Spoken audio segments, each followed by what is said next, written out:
And welcome back. Sam Collier is the lead pastor of Hillsong Atlanta, founder of A Greater Story Ministries, and host of a nationwide TV series and podcast.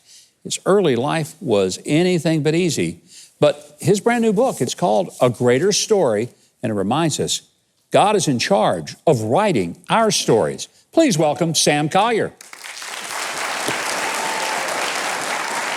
This book talks about the challenges we face in our lives, heartbreaks, disappointments, turns that went a direction we didn't want to go, and all kinds of detours. And you told me you wrote this book before COVID? Yeah. Are you a prophet, man?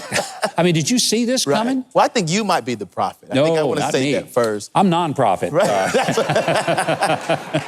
Well, you know, it's such an honor to be here with you. Oh, thank you. When they told me I was going to be able to come on, I put on my good jacket. It's nice. And I said, okay. Don't let Trey borrow it. Okay, I won't let him borrow. But you know, it's been an unbelievable journey. Met my biological family for the first time on the Steve Harvey show. Are you kidding me? Yeah, about 7 years ago. Born into poverty, and God adopted, and things just happened, and God brought us all back together. But it's just a story of how, you know, it doesn't matter how crazy your situation is, God can move, and He can make a difference. You know, people are hurting right now, Sam. Yeah. I mean, it's been a tough year. A lot of people are hoping this new year is going to be very different, that the vaccine will give people a new level of confidence, businesses will open again. Yeah. But there are people who are hurting. People lost their jobs, they've lost their businesses. People have lost their marriages. Depression is at an all-time high. The suicide rate's out of control. So if COVID didn't kill a lot of people, all the other things are. Yeah. What's the message to those folks who are just, I mean, desperate and despondent? I think the message is, it doesn't matter what cards you've been dealt. It's about how you play the hand. Yeah. My dad always told me that. What's interesting about our story is that we were born into poverty and written off. My parents came to adopt us, and the lady that was running the home said, you don't want to adopt them because of where they come from.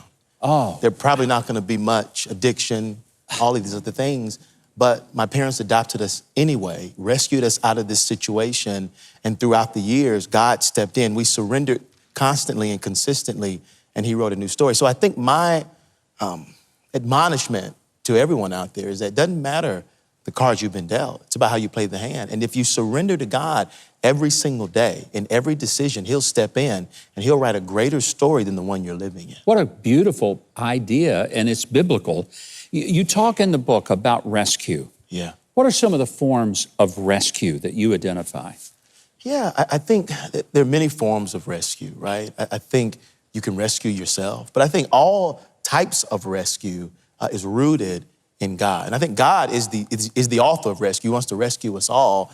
But again, I go back to this idea of us playing the hand well and giving Him something to work with. I have a friend of mine who grew up in the poorest part of the world. You know, when you think about God moving, you always have to think about, and most of us think about, well, what about in this country where they don't have anything? Mm-hmm. He grew up in a hut. He had to walk 20 miles to get water every day. He now runs one of the largest nonprofits in Nairobi, Kenya. When you sit down and talk to him, you say, what was the difference? He said, I just made a decision that there was more. And I leaned on God, and I believed that He could do more, and God met me at my effort. I think people in this season with COVID, a lot of us are taking on the defeat mindset and believing that if we don't move, or that God can't do anything. My admonishment and encouragement to people in this season is to not let their circumstances define what they believe and what they see, but to give God something to work with, and He'll meet them at their effort. You know, and I think it's important. You don't tell people that everybody's going to be healthy, everybody's going to get well, everybody's going to be rich.